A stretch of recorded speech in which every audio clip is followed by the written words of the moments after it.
Adinda di situ terbangun dan kaget ketika ada tangan sedingin es menyentuhnya.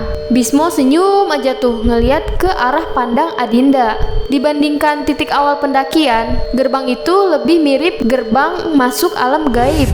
Tiba-tiba matanya terpaku pada penampakan hitam di balik pohon.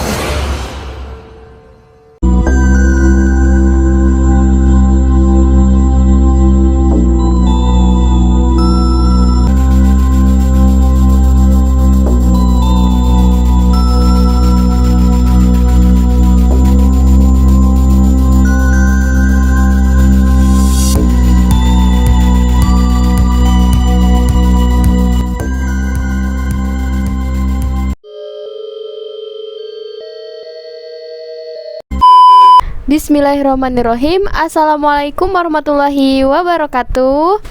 Kembali lagi bersama aku Fadia Prameswari di ceramah horor, cerita pengalaman dan ambil hikmah. Seperti biasa, apa kabar teman-teman semua? Semoga teman-teman semua yang menonton video ini selalu diberikan kesehatan, dimudahkan segala urusannya, dan dilancarkan rezekinya. Nah teman-teman, di video kali ini aku lagi masih mau menceritakan pengalaman horor atau ceramah horor, yaitu pendakian Gunung Sumbing via Bumi Makukuhan.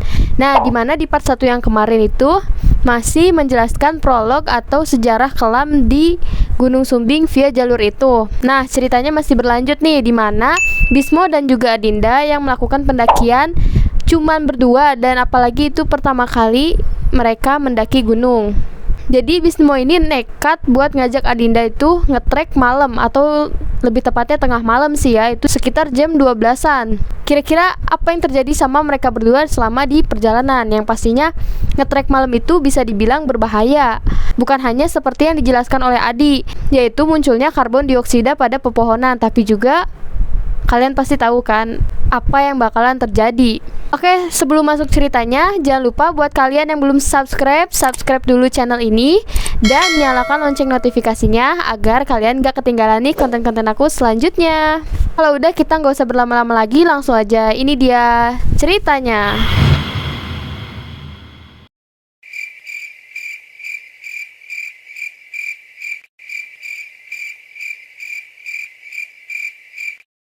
Adinda di situ terbangun dan kaget ketika ada tangan sedingin es menyentuhnya. Din, bangun. Baru aja Adinda bangun dari resleting kantong tidurnya itu, udara dingin langsung tuh menerjang dia yang membuat dia langsung menggigil. Jam berapa ini, Bis? Jam 12 lewat. Shh, jangan keras-keras, Din. Orang basecamp jangan sampai bangun. Beneran mau jalan sekarang? Bismo ngangguk-ngangguk aja tuh kan. Abis itu Adinda ngambil botol minum di samping kerilnya, dan dia langsung minum tuh untuk memulihkan kesadarannya. Ternyata mereka cuman berdua tuh di pendopo itu, karena dari semalam gak kelihatan ada tambahan pendaki yang mau mendaki ke gunung itu. Sabar, Bis, aku ngumpulin nyawa dulu. Sebenarnya Adinda di situ kayak yang males banget gitu ya. Secara udara malam itu tuh hawanya dingin banget. Emang udah paling nyaman deh tidur di SB. Tapi di situ Adinda coba paksain tuh buat bangun dan menggulung SB-nya. Terus dia kencengin tuh kan kerilnya dan langsung menggendongnya. Bismo udah main jalan duluan aja kan tuh di depan, dan Adinda langsung menyusul dari belakang.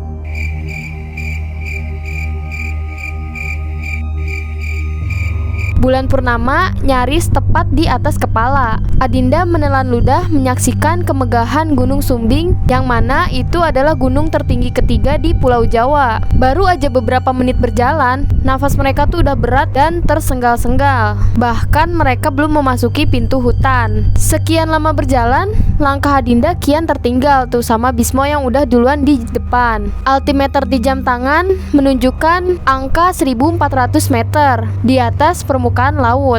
Artinya mereka baru aja berjalan 100 meteran dari base camp. Dan di situ Adinda menoleh ke belakang tuh, dimana dia ngelihat base camp itu udah kelihatan kecil. Mata dia terpaku pada pendopo di sebelahnya yang lebih terang dari base camp. Pendopo tersebut adalah petilasan Ki Ageng Makukuhan.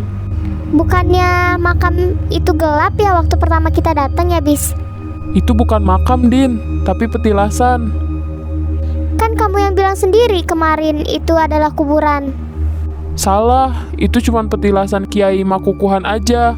Kuburannya ada di puncak. Peristirahatan terakhir beliau lebih dari satu. Ada yang di puncak, di dalam gua, di bawah jurang, di hutan, dan entah di mana lagi. Kok bisa gitu? Konon, waktu akan dimakamkan di puncak, jenazahnya jatuh tertiup angin dan hilang. Lalu setiap tempat di mana jenazahnya itu sempat bersemayam, dibangunkan makam sebagai penghormatan. Tapi makam yang di puncak yang paling terkenal. Setiap tanggal 21 Ramadan selalu diadakan upacara selikuran. Ngapain itu? Ya macam-macam niatnya. Ada yang ngalap berkah, ada yang punya niat pribadi, dan ada yang hanya sekedar memberi hadiah Al-Fatihah buat beliau. Udah tuh, pas Adinda mau nanya lagi, ternyata si Bismo udah main jalan aja tuh. Akhirnya mereka berdua lanjutkan lagi perjalanan. Dari jauh, Adinda ini melihat ada sebuah bangunan kecil di atas sebelah kanan. Walaupun jauh, tapi bangunan itu terlihat jelas tuh karena terang bulan saat itu. Pikir Adinda, oh mungkin itu bangunan buat para petani singgah. Matanya terus tuh terpaku pada bangunan kayu itu. Semakin dekat dia berjalan. Ternyata bangunan itu nggak seperti yang dia bayangkan. Bangunan itu lebih mirip pos ronda sederhana yang dikelilingi bangku-bangku terbuat dari kayu yang diperuntukkan untuk tempat peristirahatan sementara para pendaki. Dengan nafas terengah-engah, Adinda menatap tanjakan di atas bangunan kayu itu. Mau nggak mau dia menelan ludah. Terbayang bagaimana lelahnya menjejakkan tanjakan-tanjakan itu. Bismo senyum aja tuh ngeliat ke arah pandang Adinda. Terus dia bilang, Bukan ke situ arah kita. Terus kemana? Bismo nunjuk ke arah gerbang kayu. Kemungkinan itu adalah jalur awal pendakian atau batas hutan.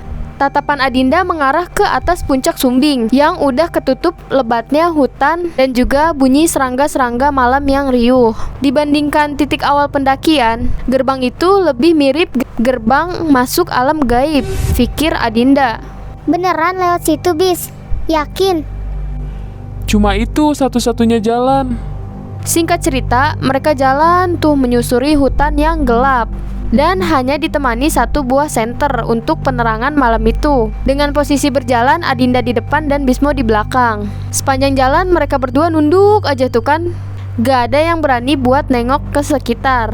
Jalur ini bisa dibilang landai sih, tapi ini adalah jalur yang lebih panjang dibanding jalur yang lainnya. Gak lama mereka berdua udah sampai nih di pos 1. Mereka istirahat tuh kan sebentar, minum, dan mengganjal perut karena semalam juga mereka belum makan tuh. Adinda yang lagi duduk nyenderin bahunya di tiang pos kayu itu, tiba-tiba matanya terpaku sama nampakan hitam di balik pohon. Adinda tegesin lagi tuh apa yang dia lihat kan. Pas dia liatin tuh dari bawah ke atas.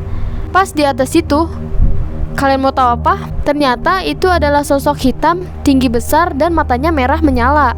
Adinda yang ngerasa sendiri ngelihat sosok itu, dia langsung kaget kan tuh. Astagfirullah. Kenapa, Din? Kok teriak? Bis, ayo kita lanjut jalan lagi. Jangan terlalu lama di sini. Iya, Din, ayo. Tapi kenapa kamu kayak orang ketakutan gitu? Nanti aja jelasinnya. Ayo kita jalan dulu. Udah tuh, akhirnya mereka berdua jalan menuju ke pos 2. Selama di perjalanan, Adinda masih aja tuh kepikiran sama apa yang barusan dia lihat. Pikir dia dalam hati, seumur umur dia belum pernah tuh yang namanya ngelihat makhluk halus, apalagi di tempat terbuka kayak gitu. Apa mungkin ini karena akibat nekat ngetrek malam? Iya. Oke, itu dia teman-teman. Segitu dulu aja cerita pada video kali ini. Kalian ada yang pernah ngalamin juga gak nih pengalaman kayak gini? Kita langsung ke hikmahnya aja ya. Jadi kalau misalkan kita nih mau mendaki gunung, pasti di base camp itu sebelum mendaki gitu biasanya akan ada yang namanya di briefing dulu atau diarahin dulu nih.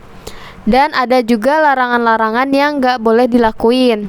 Contohnya kayak tadi kan sebelumnya Adinda dan Bismo itu udah di briefing sama petugas maupun pendaki lain tuh, udah dikasih tahu untuk nggak ngetrek malam.